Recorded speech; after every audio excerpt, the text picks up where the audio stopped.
Look for something positive in each day, even if some days you have to look a little harder. Be happy not because everything is good, but because you can see the good side of everything. Dasharath महाराज को उनका ही पुत्र अयोध्या का राजा बनने का वादा कैकेयी ने याद दिलाकर श्री राम को 14 साल वनवास भेजने और भरत को अयोध्या का राजा बनाने का वर मांगी। श्री राम से दूरी सहन ना कर पाने वाले दशरथ महाराज कैकेयी से भरत को राजा बनाने को अपनी सम्मति दिखाया, लेकिन श्री राम को वनवास भेजने के लिए नहीं। कैकेयी को पता था कि श्री राम अयोध्या में ही रहा तो श्री राम के उपस्थिति में भरत खुद राजा बनने के लिए तैयार नहीं रहेगा और अयोध्या की प्रजा भी भरत को राजा के रूप में स्वीकार नहीं करेंगी।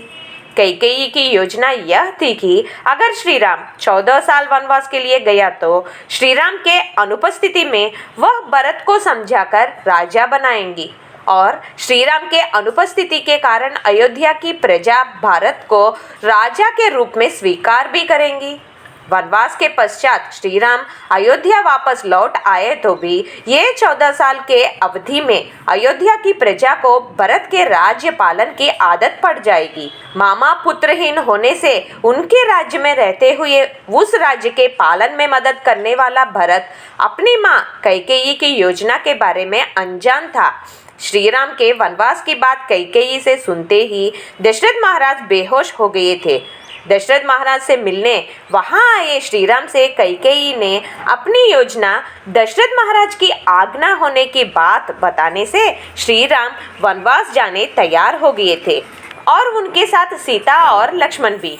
श्री राम वनवास जाने के कुछ दिन की अचेतना स्थिति के बाद दशरथ महाराज की मृत्यु हुई। तुरंत कुलगुरु वशिष्ठ मुनि ने एक दूत से कैकेयी राज्य में स्थित भरत और शत्रुघ्न को तुरंत अयोध्या आने के लिए संदेश भेजा। 7 दिन सफर के बाद दूत कैकेयी राज्य पहुंचकर भरत को संदेश दिया। दुस्वप्न से चिंतित रहे भरत दूत का संदेश सुनते ही शत्रुघ्न के साथ 7 दिन सफर कर अयोध्या पहुंच गए। अयोध्या नगर हर तरफ शांत और कलाविहीन दिखने से कुछ अनहोनी घटित होना महसूस किए भरत ने राजमहल पहुंचते ही श्री राम का वनवास और दशरथ महाराज की मृत्यु के बारे में जाना। तब तक दशरथ महाराज के मृत शरीर को घी की पेटी में सुरक्षित रखा गया था।